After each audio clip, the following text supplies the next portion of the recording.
Hello everyone, my name is doctor Kirti और आज का हमारा टॉपिक रहेगा गोल्जी बॉडी। ओके, स्टार्ट करते हैं। गोल्जी बॉडी हमारा सेल ऑर्गेनेल का पार्ट चल रहा है, उसी में नेक्स्ट है आपका गोल्जी एपरेटस। ठीक है, तो गोल्जी बॉडी को किन किन नामों से जाना जाता है वो हम देख लेते हैं।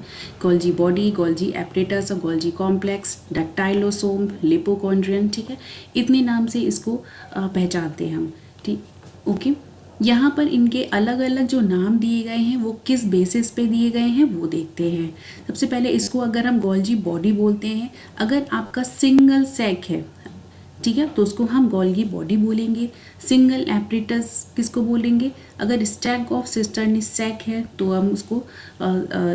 हम उसको गोल्जी एपरेटस कहेंगे। अगर गोल्जी कॉम्प्लेक्स है तो गोल्जी कॉम्प्लेक्स में क्या होता है, सिस्टर्नी सैक के साथ वेसिकल्स भी अटैच्ड होंगी।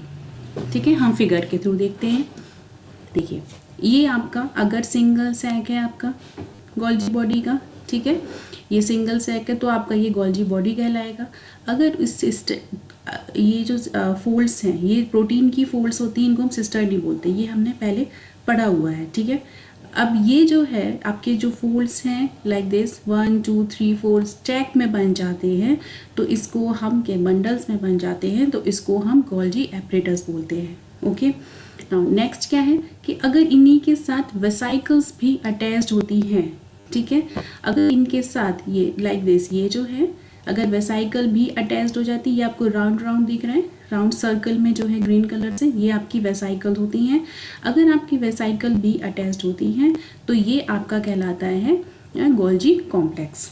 ओके, गोल्गी बॉडी को सबसे पहले कैमेलियो गोल्गी ने देखा था और इसके लिए इन्हें नोबेल प्राइज़ भी मिला था। ओके, 1906 में। ठीक है, यहाँ पर आप मेंशन कर लीजिएगा, 1906 में इनको नोबेल प्राइज़ मिला था कैमेलियो गोल्गी को। ओके, जो गोल्गी बॉडी है ये आपका एब्सेंट होता है प्रोकैरियोट सेल्स में। Okay, present in the eukaryotes में ये प्रेजेंट होता है, except in male gametes of bryophyte and the pteridophytes, mammalian RBC, sieve tubes in plant and in a cell of fungi.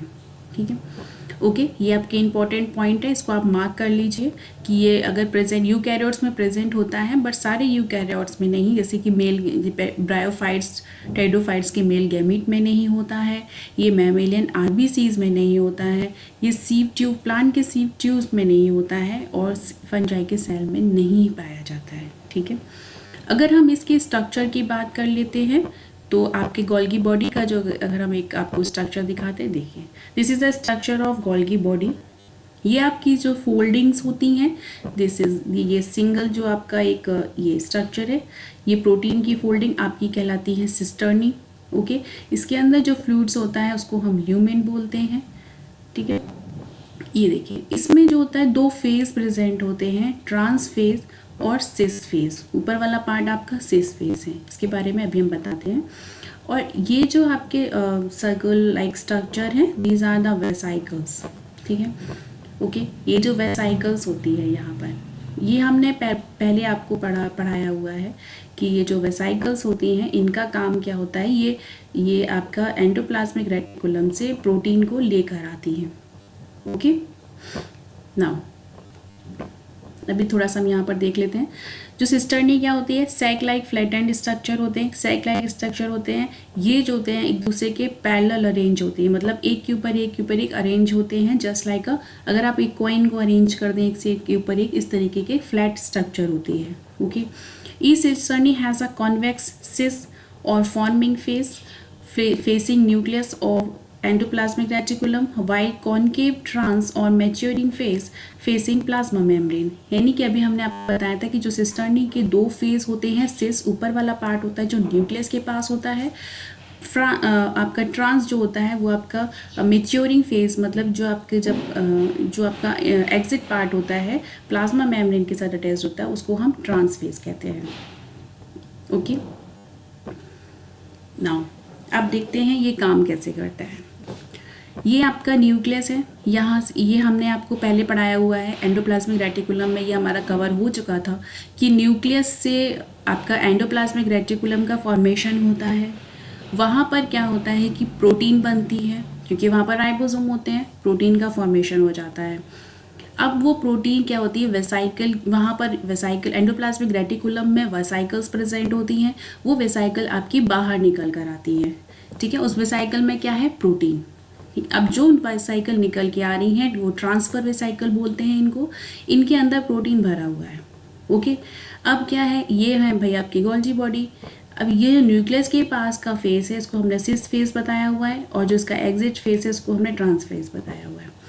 अब ये जो वेसाइकल है इनमें प्रोटीन है, अब गोल्जी बॉडी इनको एक्सेप्ट कर लेंगी, ओके। एक्सेप्ट कर लेंगे तो ये भाई गोल्जी बॉडी यहाँ पर वेसाइकल अब इस तरीके से प्रोटीन को ले लेंगी। अब क्या होगा यहाँ पर होगा प्रोटीन का मॉडिफिकेशन, यहाँ पर प्रोटीन मॉडिफाई होंगी, क्योंकि भाई इन्होंने प्रोटीन और लिपिड लेकर आई है ये, ठीक है। क्योंकि ये कौन सी एंडोप्लाज्मिक रेटिकुलम लेकर आती है, रफ एंडोप्लाज्मिक रेटिकुलम आपकी प्रोटीन लेकर आ रही है। तो यहाँ पर हम पहले थोड़ी सी प्रोटीन की बात कर लेते हैं, ठीक है। और smooth endoplasmic reticulum lipid formation करती है, ये हमने प्रीवियसली पढ़ लिया था। अब हम देखते हैं यहाँ पर प्रोटीन आया हुआ है, ठीक है। अब यहाँ पर होगा प्रोटीन का थोड़ा मॉडिफिकेशन, प्रोटीन का मॉडिफिकेशन होगा तो यहाँ पर प्रोटीन के साथ शुगर अटैच्ड हो जाएगी, तो ये आपका बन जाएगा यहाँ पर ग्लाइकोप्रोटीन, ठीक है। ग्लाइकोप्रोटीन बन गया। अगर प्रोटीन के साथ यहाँ पर लिपिड, प्रोटीन और लिपिड अटैच्ड हो गई तो ये आपका ग्लाइकोलिपिड बन गया, ओके। तो ये आपके दोनों फॉर्मेशन होगा, यहाँ पे ग्लाइकोप्रोटीन और ग्लाइकोलिपिड का फॉर्मेशन भाई हो गया है यहाँ पर। अब क्या हुआ, अब ये जो सेल्स वेसाइकल्स जो है ये सिक्रेटरी वेसाइकल होंगी, मतलब इनके अंदर से ठीक है। अब सिक्रेटरी वेसाइकल ये बाहर निकल कर आ रही है। अब इनके अंदर क्या भरा है भाई, इनके अंदर प्रोटीन है, ये बाहर निकलने को तैयार है, इसलिए इनको हमने सेक्रेटरी वेसाइकल बोल दिया है। अभी निकलेंगी जिस फेज से वो आपका ट्रांस फेज होगा, और वो फेज आपका मेच्योरिंग फेज इसलिए कह रहे हैं क्योंकि भाई यहाँ पर अब ये सीक्रेट करने को तैयार है, everything is ready now, okay. अब ये किस तरफ होगा, ये प्लाज्मा मेम्ब्रेन की तरफ इसका फेज होगा, ओके। यहीं पे क्या होता है कि एक चीज़ आपको बता दूँ, ये जो वेसाइकल्स होती है, कुछ वेसाइकल्स, इनमें ये वेसाइकल और प्रोटीन भी होती, वेसाइकल प्लस प्रोटीन है, इसमें अंदर प्रोटीन है। तो ये अगर सिंगल मेम्ब्रेनस होती हैं ये, तो सिंगल जो मेम्ब्रेनर होगी तो वो लाइसोसोम कहलाएगी, क्योंकि lysosome it also contain it's enzyme, इनके अंदर कुछ डाइजेस्टिव एंजाइम्स भी होते हैं, सिंगल लेयर भी होती है, प्रोटीन भी होती है, ठीक है। इसको हम लाइसोसोम कहेंगे, पर इसको यहाँ हम स्टडी नहीं करेंगे, लाइसोसोम अलग से टॉपिक में हम इसको देखेंगे, क्लियर है। ये इसका काम पूरा क्लियर हो गया है भाई। अब प्रोटीन बन गई है, अब क्या होगा, ये जो मॉडिफाइड प्रोटीन बनी हुई है वो बाहर की तरफ निकल आएगी, ठीक है, ओके। ये आपका यहाँ पर काम कंप्लीट हो जाता है एंडोप्लाज्मिक रेटिकुलम का, वो सॉरी गोल्जी बॉडी का, ठीक है। ये आप स्ट्रक्चर एक बार और समझ लीजिए, इस तरीके के वेसाइकल्स होते हैं इसमें, ठीक है। वेसाइकल्स के अंदर प्रोटीन होती है, ये ट्रांस फेज की तरफ ये बाहर आएंगी सेक्रेटरी वेसाइकल्स, ठीक है, और सिस फेज की तरफ अंदर की तरफ आएंगी, क्लियर है, ओके। नाउ अब हम समझते हैं गोल्जी बॉडी का फंक्शन, ठीक है। इसको हमने डेक्टाइलोसोम भी बोला है। डेक्टाइलोसोम क्या होता है कि जो गोल्जी बॉडी होती है इनिशियली उनको हम डेक्टाइलोसोम ही बोलते हैं, ठीक है। जब बनती हुई गोल्जी बॉडी होती है उसको डेक्टाइलोसोम बोलते हैं, और प्लांट में अगर प्लांट की गोल्जी बॉडी है तो भी हम उसको डेक्टाइलोसोम बोलते हैं, क्योंकि वो इनिशियल स्टेज की होती है, ठीक है। यानी कि जो प्लांट की सेल होती है उसमें सिंगल गोल्जी स्टैक प्रेजेंट होता है, सिंगल गोल्जी स्टैक अगर सिंगल प्रेजेंट होगा तो उसको हमने डेक्टाइलोसोम प्लांट में बोलना है, ठीक है। जो टर्म डेक्टाइलोसोम वो किसने दिया था, पेरेंसिटो ने, ठीक है। Golgi body help in the packing and storage of material. अब गोल्जी बॉडी का काम क्या क्या है, इसके फंक्शन को हम डीपली समझ लेते हैं। गोल्जी बॉडी जो होती है किसी भी स्टोरेज, यानी कि जो हमारा प्रोटीन की यहाँ पे मॉडिफिकेशन हुआ है, सिंथेसिस हुई है, ठीक है, तो वो आपकी पैकिंग और स्टोर करके रखता है, आगे ज़रूरत होगी तो उसको ट्रांसफ़र कर लेगा, ठीक है। Temporary storage place for protein and other compound synthesis by the ER. अब एंडोप्लाज्मिक रेटिकुलम का हमें पता है कि वो एक टेम्परेरी स्टोरेज हाउस है। यहाँ पे परमानेंट स्टोरेज क्या होगा, क्योंकि हमारा ईआर हमने देखा था कि जो प्रोटीन की सिंथेसिस होती है ना तो वो अपने अंदर स्टोर करके रखता है, भाई जो गोल्जी बॉडी को जब ज़रूरत पड़ती है तो वो उसको ट्रांसफ़र कर देता है, तो इसलिए उसका टेम्परेरी स्टोरेज हाउस वही है, लेकिन परमानेंट स्टोरेज हाउस जो है वो आपका गोल्जी बॉडी है। During cytokinesis small vesicles are provided by the Golgi body with help in the cell plate formation. मतलब हम ये कह सकते हैं कि जो गोल्जी बॉडी है वो सेल प्लेट फॉर्मेशन में हेल्प करती है। ये क्वेश्चन भी आया हुआ है कि सेल प्लेट किस चीज़ से मिलकर बनी हुई होती है या किस चीज़ कौन सी चीज़ उसमें हेल्प करती, कौन से सेल ऑर्गन उसमें हेल्प करते हैं। तो आपका आंसर होना चाहिए Golgi body. Clear. Now function क्या है, अगर हम इसके और भी फंक्शंस के बारे में देख लेते हैं। सेल वॉल फॉर्मेशन में भी गोल्जी बॉडी हेल्प करती है। इसमें hemicellulose and pectin are constituted by the Golgi body. Hemicellulose और पैक्टिन जो प्रेजेंट होती है गोल्गी बॉडी में, ये हेल्प करती है। एक्रोसोम फॉर्मेशन में हेल्प करती है। स्पर्म सेल्स होती है उसमें ऊपर एक्रोसोम प्रेजेंट होता है, उसमें गोल्गी बॉडी से ही वो मिलकर बना हुआ होता है। ठीक है। नेक्स्ट आपका प्लाज्मा मेम्ब्रेन फॉर्मेशन। ये पता ही है कि प्लाज्मा मेम्ब्रेन की सिंथेसिस यहाँ पे सिंथेसिस होती है ऑफ कार्बोहाइड्रेट। यहाँ पर क्या होता है कि कार्बोहाइड्रेट की सिंथेसिस होती है और बाई सिंथेसिस ऑफ कार्बोहाइड्रेट। जब कार्बोहाइड्रेट की सिंथेसिस होती है तो फिर क्या होता है कि प्लाज्मा मेम्ब्रेन का फॉर्मेशन होता है with the help of a Golgi body. ठीक है। यहाँ पर आपका ये जो एक पॉइंट है एक्रोसोम फॉर्मेशन, यहाँ पर मैं एक चीज़ बताना भूल गई कि गोल्गी बॉडी जो होती है वो एक्रोसोम बनाती है ड्यूरिंग स्पर्मेटोजेनेसिस। जब स्पर्मेटोजेनेसिस होता है तब एक्रोसोम बनता है। ओके, ये भी याद रखना है। लाइसोसोम फॉर्मेशन, अभी हमने पीछे देखा था कि यहाँ पर लाइसोसोम का भी फॉर्मेशन होता है। ओके, लाइसोसोम का फॉर्मेशन ये अपने अंदर एक एंजाइम रखती है, डाइजेस्टिव एंजाइम्स भी रखते हैं लाइसोसोम्स। ये हम नेक्स्ट टॉपिक में पढ़ेंगे।